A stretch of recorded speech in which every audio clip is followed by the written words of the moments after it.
Picture this moment with absolute clarity.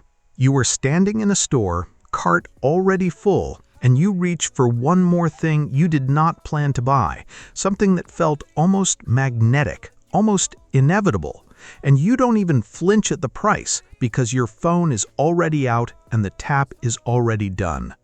Now picture the version of you that exists 3 years from now, looking back at 10,000 small decisions exactly like that one, and asking yourself a question that has no comfortable answer. Here is what almost nobody tells you, and what the entire consumer economy is designed to make sure you never figure out. The most powerful financial move available to you right now is not a better investment, not a side hustle, and not a budget spreadsheet. It is the decision to simply stop buying things you do not actually need. That sounds almost embarrassingly simple, doesn't it? But here is the uncomfortable truth hiding inside that simplicity. You have been trained, deliberately, systematically, and expensively to find that decision nearly impossible to make. And the proof of that training is everywhere around you. The average American household carries over $7,200 in credit card debt right now. The average person spends 14 minutes per day just browsing shopping apps without any intention of buying anything. And the Buy Nothing movement, a rebellion against all of that, has grown by over 400% in the last 3 years alone. Something is shifting underneath the surface of consumer culture, and you are watching it happen in real time.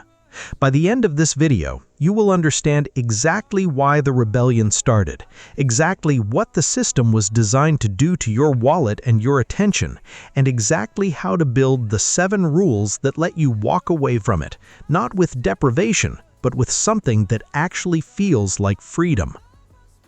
Here is the central idea that changes everything once you see it clearly. You did not arrive at your spending habits naturally. Every single desire you feel to buy something that isn't food, shelter, or basic necessity was manufactured for you, engineered by teams of behavioral psychologists, user experience designers, and data scientists whose only job is to create a gap between what you have and what you feel like you need. This is what we can call the desire factory, and understanding how it operates is the first step toward dismantling its hold on your financial life. Here is where it gets interesting for you. The desire factory does not operate on greed. It operates on identity. It doesn't sell you products. It sells you a version of yourself that you want to become. The car isn't a car. It's the person you'll be when you drive it. The kitchen renovation isn't tile and countertops, it's the life you imagine living inside that kitchen. The luxury gym membership isn't access to equipment, it's the body and discipline you believe it will give you. And because the desire factory is selling you an identity, resisting it requires more than willpower. It requires a competing identity, one that you define consciously on your own terms before the advertisements define it for you. Here are the numbers that prove this is not just theory. According to research published in the Journal of Consumer Psychology, between 40 and 70% of purchases made in retail environments are entirely unplanned at the moment the shopper entered the store. A separate study from MIT found that the mere act of touching a product increases a person's sense of ownership and their willingness to pay by an average of 20 to 25%. And the subscription economy, the monthly charges you barely notice, grew by 435% over the last decade, extracting an average of $219 per month from American consumers who, when surveyed, estimated they were spending only $86. What most people never realize is that the Desire Factory's greatest achievement isn't any single purchase. It's the complete normalization of constant purchasing as the default mode of existence. You are supposed to feel like something is wrong if you aren't buying. And that feeling is not natural. It was installed. This brings us directly to the 7 rules that let you uninstall it. Rule 1. Name what you're actually buying. Every purchase you make is a transaction in 2 currencies simultaneously: money and identity. You are not just spending $180 on running shoes, you are purchasing a self-image as someone who runs. You are not just buying a $12 candle, you are buying a feeling of calm and domesticity that you believe the candle will deliver. The moment you start naming the real purchase, the emotional or identity purchase underneath the transaction, you gain the ability to evaluate whether the purchase actually delivers what you are paying for. Take a concrete example: a gym membership at $65 per month. If you go 4 times per week, the cost per visit is roughly $4, an excellent deal. But the average American uses their gym membership fewer than twice per month, which means the actual cost per visit is $32.50, and the real purchase is not fitness, but the comfortable feeling of believing you are the kind of person who has a gym membership. That feeling costs $780 per year and delivers no physical benefit whatsoever. If you never name what you are actually buying, you will continue spending money on feelings and identities that you are not even consciously choosing, and you will reach the end of the year with $3,000 to $8,000 in purchases you cannot fully account for, wondering where the money went, because the answer is that it went toward a version of yourself that you never actually built. Once you start naming the real purchase, the next rule becomes obvious because you need a system for deciding whether that purchase is worth making. Rule 2. Install a 72-hour friction layer. The consumer economy is engineered to compress your decision-making window down to 0. The countdown timer on the checkout page, the only 3 left in stock warning, the flash sale that ends in 4 hours – all of these are deliberate mechanisms designed to eliminate the one thing that protects your money most effectively: time. Your brain makes significantly different decisions when given 72 seconds versus 72 minutes. The 72-hour friction layer is the practice of building artificial delay into every non-essential purchase above a threshold you set for yourself. Set your threshold at $30. Any non-essential purchase above $30 goes into a waiting list, a note on your phone, a saved cart, a simple list, and you revisit it exactly 72 hours later. Research from the Consumer Financial Protection Bureau found that people who implement a waiting period of 48 to 72 hours abandon between 60 and 80% of non-essential purchases they originally felt urgent about. At average American spending patterns, that translates to roughly $4,000 to $9,000 saved per year, not from deprivation, but from friction. Without this rule, you will continue making financial decisions in an emotional state that the store created for you, and the most expensive version of that is the $200 impulse purchase that you forget about within 2 weeks, repeated 43 times across a year, adding up to $8,600 in spending that produced almost no lasting satisfaction and left you with a closet of objects that no longer mean anything to you. But here is what makes this rule different for you. Friction alone is not enough if you don't also address the environment that keeps generating the desire in the first place. That is what Rule 3 is about. Rule 3. Audit your desire inputs.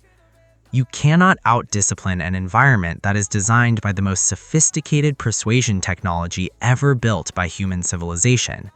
Willpower is a finite resource that depletes throughout the day. This is established behavioral science, documented in hundreds of studies across multiple decades. The only sustainable strategy is to reduce the number of desire-generating inputs that enter your awareness in the first place. An input is anything that creates a want you did not have before you encountered it. Social media feeds, email newsletters, store loyalty apps, the recommendation engine on every shopping site you visit, and physical environments like malls and big box stores that you enter without a specific purchase intention. The average person receives 121 commercial emails per day. The average American sees between 4,000 and 10,000 advertising impressions per day across all channels. Instagram's own internal research, revealed in leaked documents, showed that the platform successfully creates product desire in users within an average of 6.2 minutes of browsing. A single unsubscribe session of 45 minutes, going through your email and removing yourself from every retail email list, reduces commercial email volume by an average of 73% and has been shown to reduce impulse online spending by 23% in the 90 days that follow. If you keep every desire-generating input running at full volume, you are choosing to fight a war of willpower against a multi-trillion-dollar industry that employs the world's best psychologists, and you will lose that war, not because you are weak, but because the battlefield was never fair. The result is a slow, invisible drain of $100 here and $80 there that compounds into a permanent state of financial stress you can never quite diagnose. Now, once you've reduced the inputs, you need a clear framework for what you actually buy, and that means building a values-based spending hierarchy. Rule 4. Spend on experiences, not objects, but only the right experiences. You have probably heard the research that says experiences make you happier than things, and that research is real. A 20-year longitudinal study from Cornell University's psychology department found that experiential purchases produce more lasting happiness, more positive memories, and more positive social connection than material purchases of equivalent price. But here is the nuance that most interpretations leave out. Not all experiences are equal. Passive experiences, watching, consuming, attending without real engagement, fade almost as quickly as objects. The experiences with lasting value are those that involve challenge, learning, connection with specific people you care about, or skills you actually build. A $500 vacation where you sit by a pool and scroll your phone produces measurably less long-term happiness than a $200 weekend where you learn to cook a new cuisine with someone you love, hike a trail you've never seen, or participate in something that required preparation. The happiness return on investment for high engagement experiences is approximately 3.7 times higher than equivalent passive experiences, according to the Cornell research. This means a smaller, more intentional experience budget consistently outperforms a larger passive one. Without this distinction, you fall into the experiential spending trap, spending $4,000 on a luxury resort vacation that feels hollow by day 3, then wondering why the research about experiences didn't work for you. The answer is always the same. You bought the expensive backdrop without designing the actual experience inside it. This brings us to Rule 5, which is where the financial side of the rebellion gets genuinely structural, because the goal is not just to spend less, but to redirect that money somewhere it actually builds your life. Rule 5. Automate the gap before you can spend it. The most dangerous moment in your financial life happens the day your paycheck arrives, because at that moment, you have the maximum amount of money you will have until the next check, and you also have the maximum amount of mental energy required to make intentional decisions about it.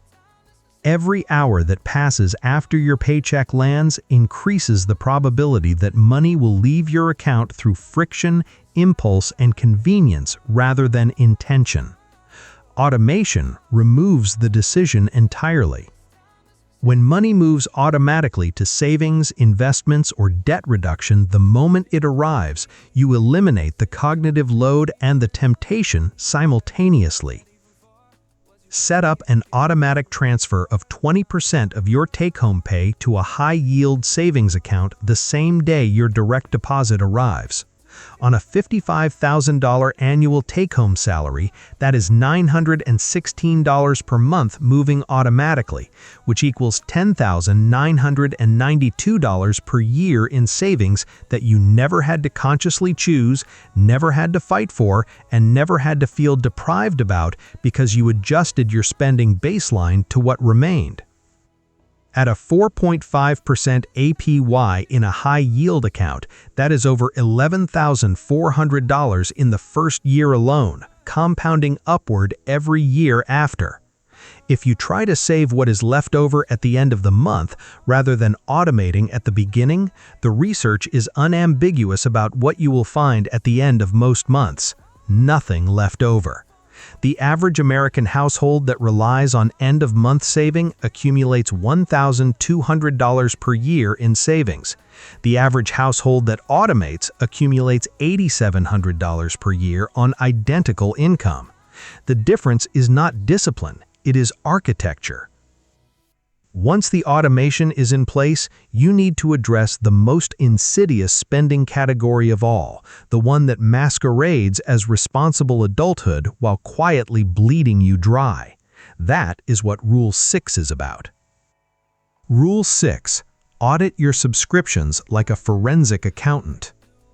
Subscriptions are the financial industry's most elegant trap because they're specifically designed to exploit two well-documented cognitive biases simultaneously: the set-it-and-forget-it tendency, where humans stop paying attention to recurring charges almost immediately after they begin, and loss aversion, which makes cancellation feel like giving something up even when you haven't used the service in months. The subscription economy depends entirely on your inertia. Every month you don't audit, every month you don't cancel, every month you don't even look, that is the product working exactly as intended. The average American subscribes to 12 paid services and actively uses 4 of them regularly. The average monthly subscription spend is $219, which is $2,628 per year. When people are asked before conducting an audit to estimate their subscription spending, the average guess is $86 per month, a gap of $133 per month or $1,596 per year in money that is leaving your account on autopilot without your awareness. A single afternoon of subscription auditing, going line by line through your bank statements for the last 3 months, recovers an average of $847 per year in canceled services that the account holders had genuinely forgotten about. Every month you skip this audit, you are paying for a gym you don't go to, a streaming service you haven't opened since a show ended, a software tool you downloaded once, a news paywall you accidentally signed up for, and a delivery service you used twice during a busy week 8 months ago. That is not a judgment, it is a mathematically predictable outcome of a system designed to make you forget. The final rule pulls everything together into the framework that gives all of these changes their meaning, because without it, you risk trading one form of consumption for another, and the rebellion becomes just a different aesthetic rather than a genuine transformation. Rule 7. Define what enough actually means for you, and write it down. The Buy Nothing rebellion is not ultimately about buying nothing. It is about having a clear, conscious, specific answer to the question that consumer culture has always been in the business of preventing you from asking: how much is enough? Without a written definition of enough, a specific number in savings, a specific lifestyle threshold, a specific set of conditions under which you would feel genuinely secure and free, the desire factory will always have room to sell you one more thing, because the target is always just slightly ahead of wherever you are. Enough is not a feeling, it is a decision, and it is one of the most powerful financial decisions you will ever make. Research from Princeton University found that emotional well-being increases significantly with rising income up to approximately $75,000 per year, and that above that threshold, additional income produces diminishing returns on day-to-day happiness. A separate study from Nobel Prize-winning economist Angus Deaton updated that figure in 2021, suggesting the number may be closer to $100,000 in high cost of living areas. But critically, both studies found that people's sense of not having enough does not decrease with income unless they consciously define a threshold. Without definition, the number always moves. Without a written definition of enough, you will achieve financial goal after financial goal and feel no more secure than you did when you started, because the goalpost will have moved each time you approached it. This is not a character flaw. It is the Desire Factory's final and most sophisticated product, the permanent feeling of lack. The person earning $45,000 who believes they will feel secure at $75,000, the person earning $75,000 who believes they will feel secure at $120,000, the person earning $120,000 who believes they will feel secure at $230,000, they are all the same person, running towards a horizon that recedes at exactly the speed they approach it. 7 rules. 7 points of intervention in the system that was designed to keep you perpetually dissatisfied and perpetually spending. Now let's talk about exactly what you do with them starting today. This week, you are going to spend 30 minutes doing one thing only, writing down the last 10 purchases you made that were not food, rent, or utilities, and for each one, writing the real reason you made it. Not the stated reason, the real one. Were you bored? Were you anxious? Were you trying to signal something to someone? Were you buying a version of yourself you wanted to believe in? You do not have to judge what you find. You just have to see it clearly, because you cannot change what you cannot name, and this exercise is the foundation on which every other rule in this video gets built. This month, you are going to set your 72-hour friction threshold, a specific dollar amount above which every non-essential purchase goes on a waiting list for 3 days. And you are going to conduct a full subscription audit by going through your bank statements line by line. Cancel everything you haven't used in the last 60 days, everything you forgot you were paying for, and everything you could restart in 10 minutes if you actually needed it again. These 2 changes alone, consistently applied for 30 days, will show you exactly how much money has been leaving your account on autopilot, and the number is almost certainly larger than you think. This quarter, you are going to automate your savings. Open a high-yield savings account if you don't have one. Current rates are running between 4 and 5% APY at several online banks. And set up an automatic transfer of whatever percentage feels sustainable for you right now, even if it starts at 5 or 10%. Then you are going to reduce your desire inputs. Unsubscribe from retail email lists, delete at least 2 shopping apps from your phone, and set usage limits on the social media platforms that most reliably send you down the path of comparison and wanting. These are structural changes, and structural changes outlast willpower every single time. This year, you are going to write down your definition of enough. A specific number in your savings account, a specific monthly spending level that you could maintain indefinitely and feel genuinely free within, and a specific vision of the life you are building that does not depend on consuming more to feel complete. This is the document that makes every other financial decision easier. Because when you know what you are building toward, you can evaluate every spending choice against it with clarity instead of anxiety. The Buy Nothing Rebellion isn't a movement about living with less. It is a movement about living with intention.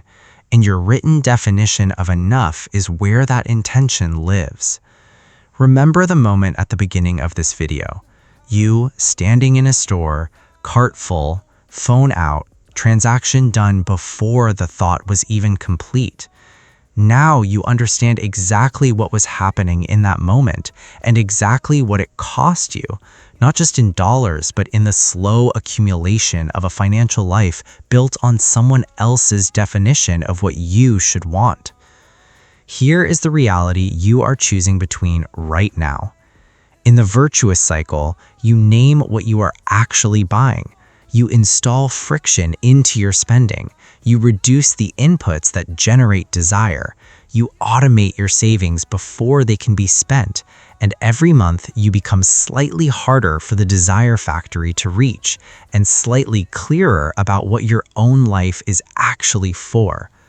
Each good decision makes the next one easier. Each month with a clear enough makes the next month more financially secure. In the destructive cycle, you stay in the reactive mode, spending on impulse, subscribing and forgetting, working harder to earn more so you can spend more to feel less anxious about not having enough, and ending every year roughly where you started, wondering why the money never seemed to do what you expected it to do. Each anxious purchase makes the next one more likely. Each year without a definition of enough makes the next year feel equally insufficient. You are standing at the entrance of one of those cycles right now. The question is not which one you want, it is which one you are actually willing to do the work to build. A 2023 study from the Financial Health Network found that people who describe themselves as intentional spenders, those who have a written financial philosophy and a conscious definition of enough, carry 43% less debt than their income-matched peers, report 61% higher financial confidence, and are 2.4 times more likely to describe their relationship with money as one of security rather than stress. This is not a personality difference, it is a practice difference. The Buy Nothing Rebellion is not really about buying nothing. It is about something much more radical than that. It is about reclaiming the right to decide what your life is actually for, before the advertisements, the algorithms, the social comparisons, and the carefully engineered desire machines get to decide it for you. The most subversive thing you can do in a consumer economy is not to refuse to buy. It is to know with absolute clarity, written down and returned to regularly, exactly what you are building, exactly what is enough, and exactly when you already have it. That question is waiting for your answer. What will yours be?